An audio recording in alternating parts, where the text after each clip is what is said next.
Aqui com a curiosidade de termos arcos já ogivais, arcos que muito arcaicos também, eventualmente do princípio do século XIV, tudo nesta igreja nos remete para From Immemorial Times, para tempos muito, muito antigos.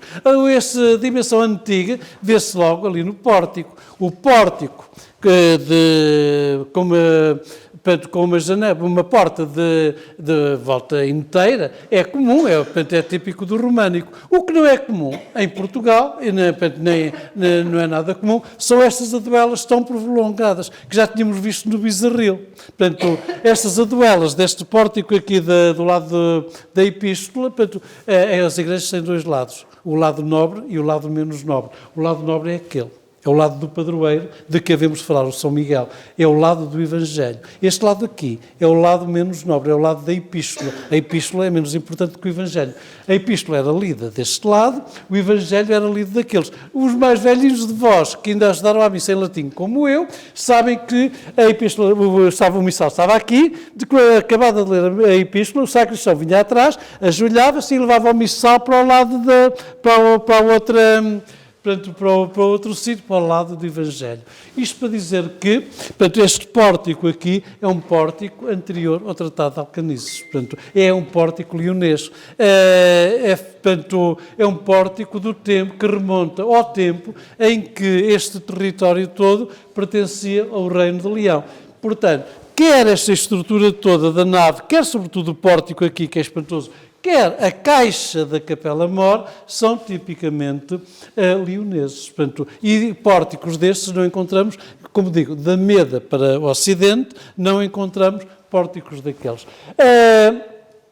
Esta igreja, como nós, portanto, tem a sua história, tal como nós temos as nossas histórias, vamos tendo as nossas entorces, vamos tendo as nossas próteses, vamos tendo as nossas bengalas, as igrejas também têm. A igreja foi evoluindo. Evidentemente que uma igreja, portanto, é o espaço e a estrutura arquitetónica mais digna das comunidades tradicionais. As pessoas eram pobres, as pessoas viviam em casinhas térreas, as pessoas viviam em autênticas casas, eu não vou dizer cortelhos nem pocilgas, porque pocilga cá na Beira Alta não se usa, mas viviam em condições muito, muito precárias. Os nossos antepassados, isto aqui não é desonra nenhuma, é a verdade dos factos. O que é que se passa?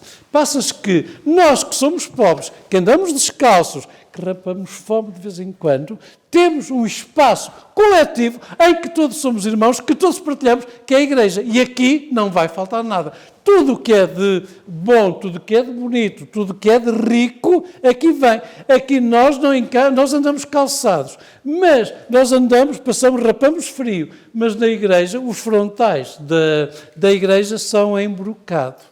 As sanefas e os cortinados das igrejas são em seda. Os paramentos do padre são dos tecidos importados mais preciosos nas festas votivas nós queimamos incenso, que não é de produção nacional. Sabeis que a igreja é uma autêntica... A igreja na Idade Média tem uma importância muito grande, ainda hoje tem. No passado, para os nossos antepassados, tinha muito mais importância. E, portanto, a igreja era uma autêntica... Temos que ver a igreja como aquilo que era de facto. Para lá de ser a estrutura institucional que geria a fé dos fiéis, que tratava dos nossos batizados, dos nossos casamentos, da nossa primeira comunhão, das nossas confissões e do nosso enterro, a igreja era uma autêntica multinacional que estava em contacto, esta paróquia estava em contacto com as 4 ou 5 mil paróquias portuguesas. Portanto, pertencia à diocese, presumo que de Lamego, tal como Castelo Melhor, e uma diocese é uma estrutura, portanto, que liga com as outras dioceses. Portanto, e a Igreja Portuguesa ligava com as outras igrejas. Portanto, não há isolamento. E o isolamento de que nós falamos às vezes, os nossos antepassados estavam muito isolados. Não é verdade. Portanto, o isolamento vem, de facto, numa fase muito posterior, alguns do século XIX, com a industrialização, em que nós perdemos o gás. Portanto, estas comunidades não se industrializam e, portanto, vão ficar num estado, portanto, bastante arcaico. E isso, graças a isso, nós mantivemos um retábulo, portanto, barroco tão espetacular como este aqui. Porque se a igreja tivesse sido atualizada, o retábulo tinha ido à vida e portanto, a igreja tinha sido toda demolida, tinha sido neogoticizada, tinha sido toda embonecada à moda do fim do século XIX, que foi aquilo que deu cabo de tantas igrejas por essa Europa fora, a começar pela França, em que as pessoas, portanto, a igreja, as instituições, querem atualizar-se e atualizam o que podem e o que não podem, o que devem e o que não devem. E então deita-se abaixo todo o corpus de retábulos. Vejam a Sé da Guarda. Nós, quando entramos na Sé da Guarda, aquelas paredes foram todas à depilação. Aquilo não é uma catedral gótica, aquilo é uma catedral, portanto, tal como foi modelada há 100 anos, há 100 e há 120 anos, pelos teóricos e pelos técnicos do restauro. Qual foi a ideia deles? Vamos voltar ao primitivo. Então vamos deitar tudo abaixo. E deitaram, conseguiram. Deitar abaixo o órgão com 50 metros de altura, deitar abaixo os retábulos todos, e hoje estamos à Sé da Guarda, só ficou o retábulo principal porque não tiveram orçamento para deitar abaixo. Pronto, tão simples quanto isto aqui. A gestão esta igreja suscita essas questões. Portanto, é um milagre nós chegarmos aqui e encontrarmos retábulos do século XVII, retábulos do século XVII, retábulos do século XVII do princípio, ou ainda do século XVI, retábulos do século XVIII, um teto do século XVI, que é um milagre ter escapado, e depois ali o frontalzinho, por trás daquele frontal de 1720, mais ou menos, nós temos um frontal de 1520, que serviu para os nossos antepassados escaraguicenses, portanto, celebrarem o seu urago, o São Miguel. Falar desta igreja, ou falar de qualquer igreja, portanto, uma igreja, como qualquer, como os meus óculos, é sempre um ponto de partida para um discurso, para uma conversa, que a gente nunca sabe onde é que vai acabar, onde é que vai prosseguir. Portanto, isto aqui dava para fazer 10 teses de doutoramento das boas. O que é que se passa? Esta igreja chegou até nós num estado de conservação muito excelente, portanto, é raríssimo, mas não deixou de sofrer também os malefícios da moda.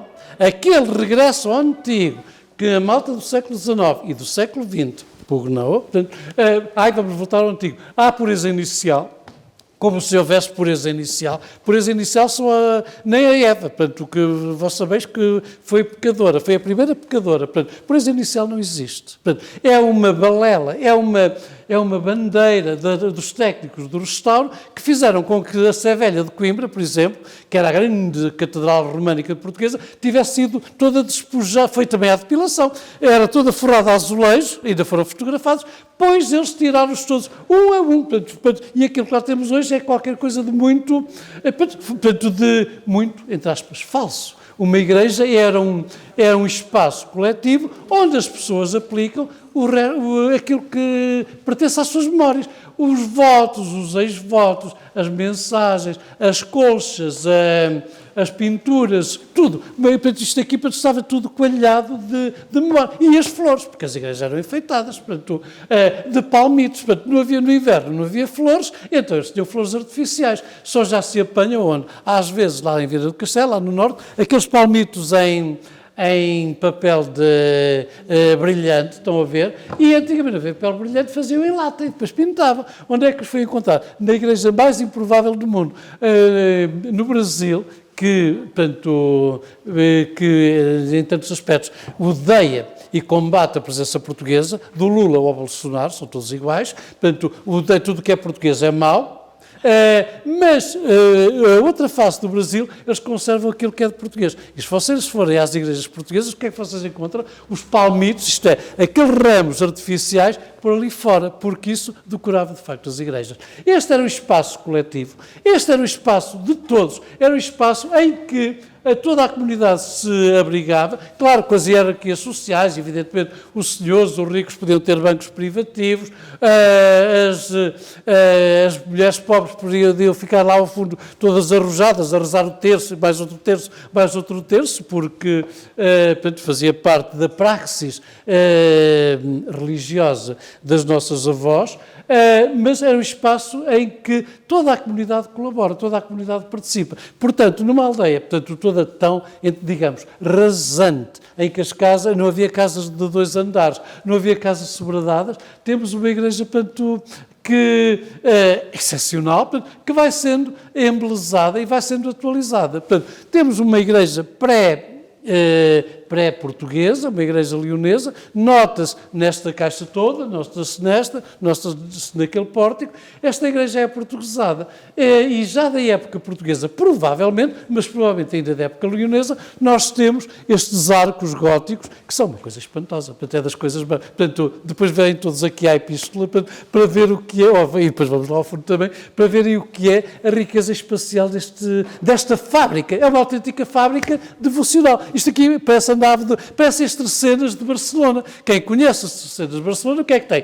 Tem abóbadas destas, tem arcos destes, absolutamente monumentais, portanto, tem uma nave assim, depois outra nave, e outra nave, e outra nave, porque é preciso, portanto, fazer e armazenar os barcos. A estrutura arquitetónica é rigorosamente a mesma. Vejam na internet, Museu do Mar, portanto, de Barcelona, ou Tercenas de Barcelona. Tem rigorosamente a mesma estrutura. Portanto, a Igreja não tem que inventar aquilo que já está inventado. A Igreja vai buscar os modelos arquitetónicos que lhe servem para os seus desígnios. Claro que no Evangelho não está lá escrito como é que é o culto católico, aliás, como é que é o culto cristão, como é que são as igrejas e como é que é o de ser. Não. Tudo isso é uma construção que vai sendo feita ao longo dos tempos. Acho que podemos recuar um bocadinho para perceber um bocado o que é esta igreja, para perceber o que é uma igreja. Voltamos ao princípio, portanto, do cristianismo tornado, portanto, uma religião permitida. Portanto, como sabeis, o cristianismo era uma religião perseguida, era uma religião que contestava o culto do imperador e, portanto, os imperadores não podiam tolerar o cristianismo, e daí as perseguições todas. Quando chegamos ao princípio do século IV, o imperador converte-se ao cristianismo. Converte-se ao cristianismo e, portanto, os cristãos, as comunidades cristãs, podem começar a fazer igrejas. Mas ninguém sabia o que era uma igreja. Igreja somos nós, o corpo de Deus. Portanto, a igreja é uma metáfora. A igreja é o conjunto dos fiéis. Nós somos igreja. Portanto, quando nós passamos do corpo eclesiástico e ecuménico, que somos nós, o corpo coletivo, que somos a Igreja, para arranjar um edifício para nos acolher, por metáfora, o corpo coletivo que somos nós, Igreja, nós somos Igreja, passou a ser o nome da caixa onde nós nos passamos a reunir. Ora, quando os cristãos, no tempo do imperador Constantino, vão fazer, podem fazer igrejas, eles não sabem o que é uma igreja em termos arquitetónicos, eles não têm ideia nenhuma, então vão copiar aquilo, lá está, eles muito pragmáticos, não vão inventar a roda, vão copiar o quê? O modelo da Basílica. O que era a Basílica? Eram os tribunais no Fórum Romano, era uma nave muito grande, às vezes com 2 andares, e eu só tenho que copiar aquilo.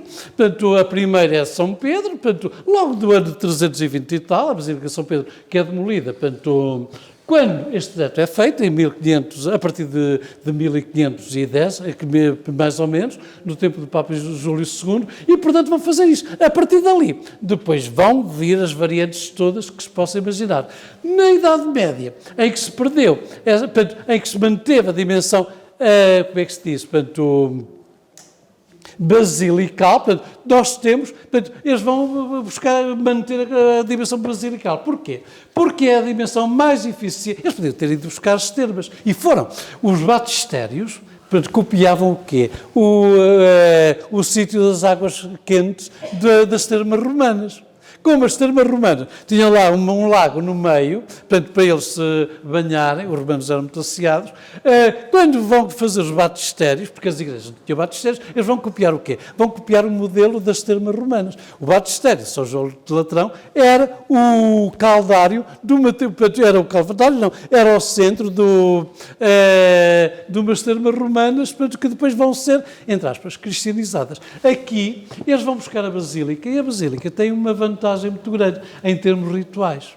Porquê? Porque o celebrante entra para lá, os fiéis entram e começa a primeira palavra da missa. Introito in altare Dei. Eu entro para o altar do Senhor. Eu avanço para o altar do Senhor. Essa dimensão processional que nos leva ao altar, que nos leva portanto, à palavra, à celebração, ao que quiserem. Portanto, este modelo arquitetónico da Basílica é muito, muito prático e, portanto, vai vingar. No Renascimento eles tentam uma variante, vão buscar as plantas centrais. O Papa, com o Júlio II, com o Bramante, querem fazer uma coisa perfeitamente louca em São Pedro. Deitam a Basílica, que vinha do século IV, toda abaixo, e vão querer fazer uma coisa central. Mas toda depressa perceberam que aquilo não tinha sentido nenhum e então vão buscar o Santo Miguel Ângelo, que disse, não, fica a parte central, mas também fica a parte da nave toda. E então a Basílica de São Pedro, portanto, vai fazer vingar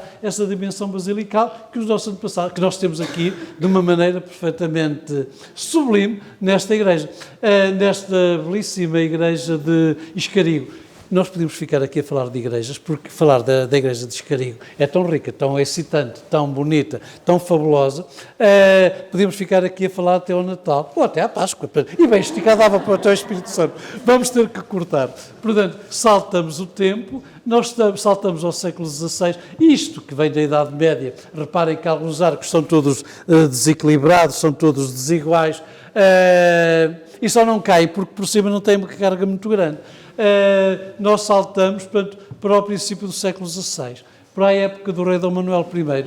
É preciso, não é sabido aqui na Beira Alta, aqui o nosso problema é que somos geridos por gente que é um bocado, é pouco cultivada e pouco dada às leituras.